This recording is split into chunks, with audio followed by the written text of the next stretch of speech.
ओम शांति।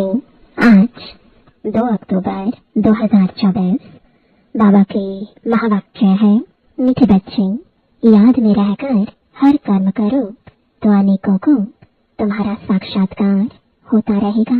प्रश्न है, संगम युग पर किस विधि से अपने हृदय को शुद्ध यानी पवित्र बना सकते हो? उत्तर है, याद में रहकर भोजन बनाओ और याद में खाओ तो हृदय शुद्ध हो जाएगा।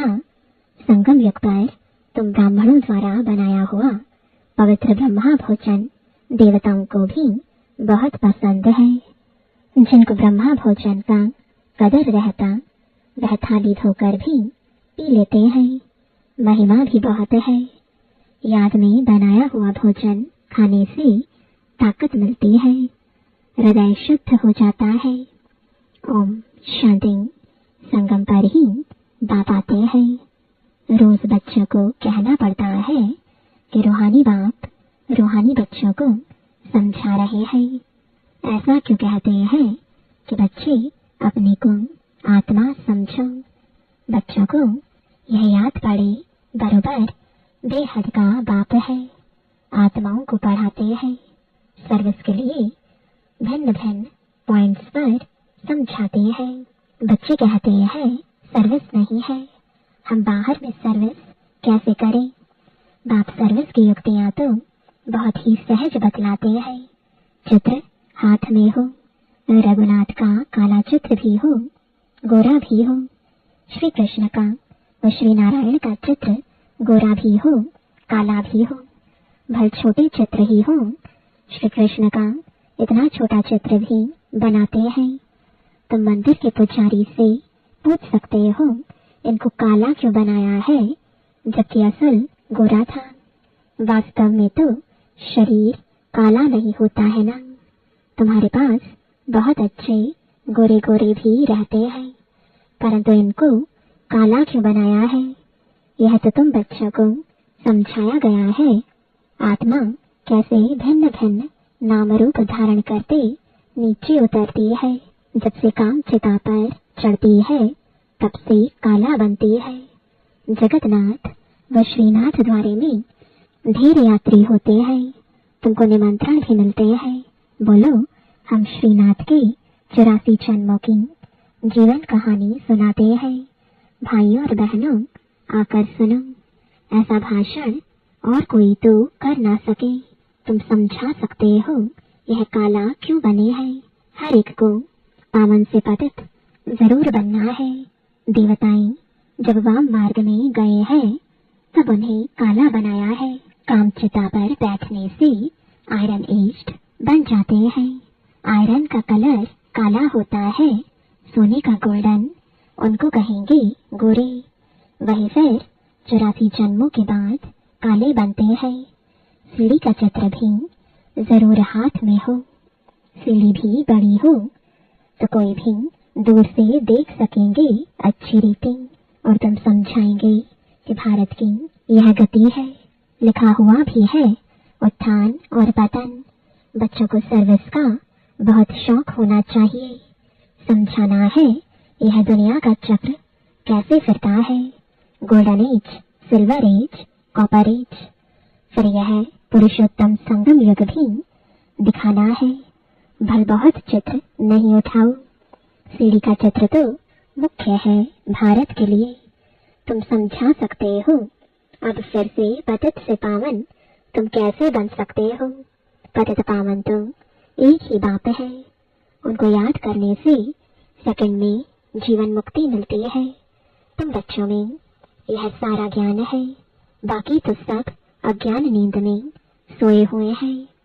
भारत ज्ञान में था तो बहुत धनवान था। अभी भारत अज्ञान में है तो कितना कंगाल है। ज्ञानी मनुष्य और अज्ञानी मनुष्य होते हैं ना। देवी देवता और मनुष्य तो नामी गामी है। देवताएं सतयुग त्रेता में, मनुष्य द्वापर कलयुग में। बच्चों की बुद्धि में सदैव रहना चाहिए सर्विस कैसे करें, वह भी बाप समझाते रहते हैं। सीढ़ी का चित्र समझाने के लिए बहुत अच्छा है। बाप कहते हैं गृहस्थ व्यवहार में रहो। शरीर निर्वाह के लिए धंधा आदि तो करना ही है, जिस्मानी विद्या भी पढ़नी है। बाकी जो टाइम मिले तो सर्विस के लिए ख्याल करना चाहिए, हम औरों का कल्याण कैसे करें। यहाँ तो तुम बहुतों का कल्याण नहीं कर सकते हो, यहाँ तो आते ही हो बाप की मुरली सुनने। इसमें ही जादू है। बाप को जादूगर कहते हैं ना, गाते भी हैं मुरली तेरी में है जादू। तुम्हारे मुख से जो मुरली बजती है उसमें जादू है। मनुष्य से देवता बन जाते हैं। ऐसा कोई जादूगर होता नहीं सिवाय बाप के। गायन भी है मनुष्य से देवता किए करतना लागिवार। पुरानी दुनिया से नई दुनिया होनी जरूर है, पुरानी का विनाश भी जरूर होना है। इस समय तुम राजयोग सीखते हो तो जरूर राजा भी बनना है। अभी तुम बच्चे समझते हो 84 जन्मों के बाद फिर पहला नंबर जन्म चाहिए, क्योंकि वर्ल्ड की हिस्ट्री ज्योग्राफी रिपीट होती है। सतयुग त्रेता जो भी होकर गया है सो फिर रिपीट होना है जरूर। तुम यहाँ बैठे हो तो भी बुद्धि में यह याद करना है कि हम वापस जाते हैं, फिर सत प्रधान देवी देवता बनते हैं। उनको देवता कहा जाता है। अभी मनुष्यों में दावी गुण नहीं है, तो सर्विस तुम कहाँ भी कर सकते हो। कितना भी धंधा आदि हो, गृहस्थ व्यवहार में रहते भी कमाई करते रहना है। इसमें मुख्य बात है पवित्रता की। प्योरिटी है तो पीस प्रॉस्पेरिटी है। कंप्लीट प्योर बन गए तो फिर यहाँ नहीं रह सकते, क्योंकि हमको शांति धाम जरूर जाना है। आत्मा प्योर बन गई तो फिर आत्मा को इस पुराने शरीर के साथ नहीं रहना है। यह तो इम्प्योर है ना, 5 तत्व ही इम्प्योर है। शरीर भी इनसे ही बनता है। इनको मिट्टी का पुतला कहा जाता है। 5 तत्व का शरीर एक खत्म होता है, दूसरा बनता है। आत्मा तो है ही। आत्मा कोई बनने की चीज नहीं। शरीर पहले कितना छोटा फिर कितना बड़ा होता है। कितने ऑर्गन्स मिलते हैं जिससे आत्मा सारा पाठ बजाती है। यह दुनिया ही वंडरफुल है। सबसे वंडरफुल है बाप, जो आत्माओं का परिचय देते हैं। हम आत्मा कितनी छोटी है, आत्मा प्रवेश करती है। हर एक चीज वंडरफुल है। जानवरों के शरीर आदि कैसे बनते हैं, वंडर है ना। आत्मा तो सब में वही छोटी है। हाथी कितना बड़ा है, उनमें इतनी छोटी आत्मा जाकर बैठती है। बाप तो मनुष्य जन्म की बात समझाते हैं। मनुष्य कितने जन्म लेते हैं, 84 लाख जन्म तो है नहीं। समझाया है जितने धर्म है उतनी वैरायटी बनती है। हर एक आत्मा कितने फीचर्स का शरीर लेती है, वंडर है ना। फिर जब चक्र रिपीट होता है, हर जन्म में फीचर्स नाम रूप आदि बदल जाते हैं। ऐसे नहीं कहेंगे कृष्ण काला कृष्ण गोरा, नहीं। उनकी आत्मा पहले गोरी थी, फिर 84 जन्म लेते लेते काली बनती है। तुम्हारी भी आत्मा भिन्न भिन्न फीचर्स, भिन्न भिन्न शरीर लेकर पाठ बजाती है। यह भी ड्रामा है। तुम बच्चों को कभी भी कोई फिक्रात नहीं होनी चाहिए। सब एक्टर्स हैं। एक शरीर छोड़ दूसरा लेकर फिर पाठ बजाना ही है। हर जन्म में संबंध आदि बदल जाता है। तब आप समझाते हैं यह बना बनाया ड्रामा है। आत्मा ही 84 जन्म लेते लेते तमो प्रधान बनी है। अब फिर आत्मा को सत प्रधान बनना है। पावन तो जरूर बनना है। पावन सृष्टि थी, अब पतित है, फिर पावन होनी है। सत प्रधान तमो प्रधान अक्षर तो है ना। सत प्रधान सृष्टि, फिर सतो रजो तमो सृष्टि। अभी जो तमो प्रधान बने हैं वही फिर सत प्रधान कैसे बने, पतित से पावन कैसे बने। बरसात के पानी से तो पावन नहीं बनेंगे। बरसात से तो मनुष्यों का मौत भी हो जाता है, फ्लड्स हो जाते हैं तो कितने डूब जाते हैं। अभी बाप समझाते रहते हैं यह सब खंड नहीं रहेंगे, नेचुरल कैलेमिटीज भी मदद देंगी। कितने ढेर मनुष्य जानवर आदि बह जाते हैं, ऐसे नहीं कि पानी से पावन बन जाते हैं। वह तो शरीर चला जाता है, शरीरों को तो पतित से पावन नहीं बनना है, पावन बनना है आत्मा को। सुपतित पावन तो एक बाप है, भल वह जगत गुरु कहलाते हैं, परंतु गुरु का तो काम है सदगति देना। वह तो एक ही बाप सदगति दाता है, बाप सदगुरु ही सदगति देते हैं। बाप समझाते तो बहुत रहते हैं, यह भी सुनते हैं ना। गुरु लोग भी बाजू में शिष्य को बिठाते हैं सिखलाने के लिए, यह भी उनके बाजू में बैठता है। बाप समझाते हैं तो यह भी समझाते होंगे ना। इसलिए गुरु ब्रह्मा नंबर 1 में जाता है। शंकर के लिए तो कहते हैं आँख खोलने से भस्म कर देते हैं, फिर उनको तो गुरु नहीं कहा जाए। फिर भी बाप कहते हैं बच्चों माँ में कम याद करो। कई बच्चे कहते हैं इतने धंधे धोरे की फिक्रात में रहते हम अपने को आत्मा समझ बाप को कैसे याद करें। बाप समझाते हैं भक्ति मार्ग में भी तुम ही ईश्वर हे भगवान कह याद करते हो ना। याद तब करते हो जब कोई दुख होता है, मरने समय भी कहते हैं राम राम बोलो। बहुत संस्थाएं हैं जो राम नाम का दान देती हैं। जैसे तुम ज्ञान का दान देते हो, वह फिर कहते राम बोलो। तुम भी कहते हो शिव बाबा को याद करो, वह तो शिव को जानते ही नहीं, ऐसे राम राम कह देते हैं। अब यह भी क्यों कहते हैं कि राम कहो, जबकि परमात्मा सब में है। बाप बैठ समझाते हैं राम व कृष्ण को परमात्मा नहीं कहा जाता, उन्हें देवता कहा जाता है। उनकी भी कलाएं कम होती जाती है, हर एक चीज की कला कम तो होती ही है। कपड़ा भी पहले नया फिर पुराना होता है। तो बाप इतनी बातें समझाते हैं, फिर भी कहते हैं मेरे मीठे मीठे रूहानी बच्चों अपने को आत्मा समझो, सिमर सिमर सुख पाओ। यहाँ तो दुख धाम है, बाप को और वर्षे को याद करो। याद करते करते अथाह सुख पाएंगे। कल कलेश बीमारी आदि जो भी है सब छूट जाएंगे। तुम 21 जन्मों के लिए निरोगी बन जाते हो। कल कलेश मिटे सब तन के, जीवन मुक्ति पद पाओ। गाते हैं परंतु एक्ट में नहीं आते हैं। तुमको बाप प्रैक्टिकल में समझाते हैं। बाप को सिमरो तो तुम्हारी सब मनोकामनाएं पूरी हो जाएंगी, सुखी हो जाएंगे।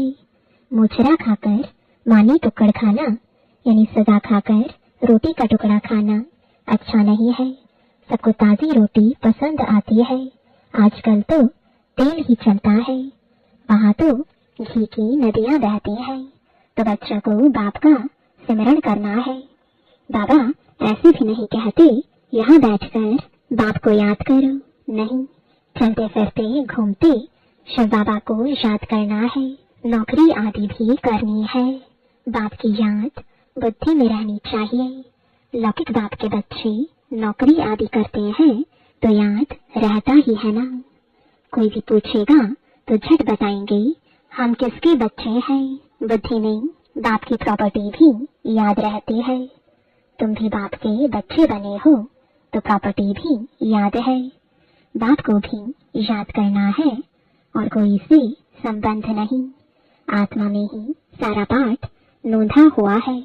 जो इमर्ज होता है इस ब्राह्मण कुल में, तुम्हारा जो कल्प कल्प पाठ चला है वही इमर्ज होता रहता है। बाप समझाते हैं खाना बनाओ, मिठाई बनाओ, शिव बाबा को याद करते रहो। शिव बाबा को याद कर बनाएंगे तो मिठाई खाने वाले का भी कल्याण होगा। कहाँ साक्षात्कार भी हो सकता है, ब्रह्मा का भी साक्षात्कार हो सकता है। शुद्ध अन्न पड़ता है तो ब्रह्मा का, श्री कृष्ण का, शिव का साक्षात्कार कर सकते हैं।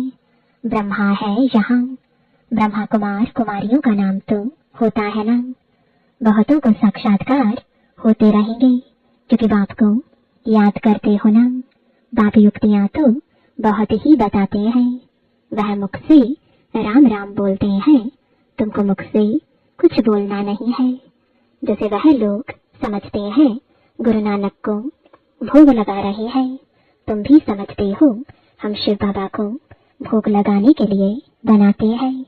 शिव बाबा को याद करते बनाएंगे तो बहुतों का कल्याण हो सकता है। उस भोजन में ताकत हो जाती है, इसलिए बाबा भोजन बनाने वालों को भी कहते हैं शिव बाबा को याद कर बनाते हो। लिखा हुआ भी है शिव बाबा याद है, याद में रहकर बनाएंगे तो खाने वालों को भी ताकत मिलेगी, हृदय शुद्ध होगा।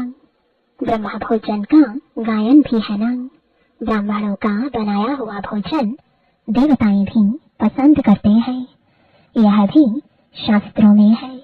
ब्राह्मणों का भोजन बनाया हुआ खाने से बुद्धि शुद्ध हो जाती है, ताकत रहती है। ब्रह्मा भोजन की बहुत महिमा है। ब्रह्मा भोजन का जिनको कदर रहता है थाली धोकर भी पी लेते हैं, बहुत ऊंच समझते हैं। भोजन बगैर तो रह ना सके, सामन में भोजन बगैर मर जाते हैं। आत्मा ही भोजन खाती है, इन ऑर्गन्स द्वारा स्वाद वह लेती है। अच्छा बुरा आत्मा ने कहा ना, यह बहुत स्वादिष्ट है, ताकत वाला है, आगे चल जैसे तुम उन्नति को पाते रहेंगे वैसे भोजन भी तुमको ऐसा मिलता रहेगा। इसलिए बच्चों को कहते हैं शिव बाबा को याद कर भोजन बनाओ। बाप जो समझाते हैं उसको अमल में लाना चाहिए ना। तुम हो पियर घर वाले, जाते हो ससुर घर, सूक्ष्म वतन में भी आपस में मिलते हैं, भोग ले जाते हैं। देवताओं को भोग लगाते हैं ना, देवताएं आते हैं, तुम ब्राह्मण वहां जाते हो, वहां महफिल लगती है। अच्छा मीठे मीठे सिखलते बच्चों प्रति माता पिता बाप दादा का याद प्यार और गुड मॉर्निंग। रूहानी बाप की रूहानी बच्चों को नमस्ते, रूहानी बच्चों की रूहानी बाप दादा को गुड मॉर्निंग और नमस्ते। धारणा के लिए मुख्य सार है, पहला, किसी भी बात की फिक्रात नहीं करनी है, क्योंकि यह ड्रामा बिल्कुल एक्यूरेट बना हुआ है, सभी एक्टर्स इसमें अपना अपना पार्ट बजा रहे हैं। दूसरा, जीवन मुक्त पद पाने व सदा सुखी बनने के लिए अंदर में एक बाप का ही सिमरण करना है, मुख से कुछ भी बोलना नहीं है। भोजन बनाते व खाते समय बाप की याद में जरूर रहना है। वरदान है, स्वार्थ ईर्ष्या और चिड़चिड़ेपन से मुक्त रहने वाले क्रोध मुक्त भव। कोई भी विचार भले दो, सेवा के लिए स्वयं को ऑफर करो, लेकिन विचार के पीछे उस विचार को इच्छा के रूप में बदली नहीं करो। जब संकल्प इच्छा के रूप में बदलता है तब चिड़चिड़ापन आता है, लेकिन निस्वार्थ होकर विचार दो, स्वार्थ रख कर नहीं। मैंने कहा तो होना ही चाहिए, यह नहीं सोचो, ऑफर करो, क्यों क्या मैं नहीं आऊं, नहीं तो ईर्ष्या घृणा एक एक साथ ही आते हैं। स्वार्थ या ईर्ष्या के कारण भी क्रोध पैदा होता है। अब इससे भी मुक्त बनो।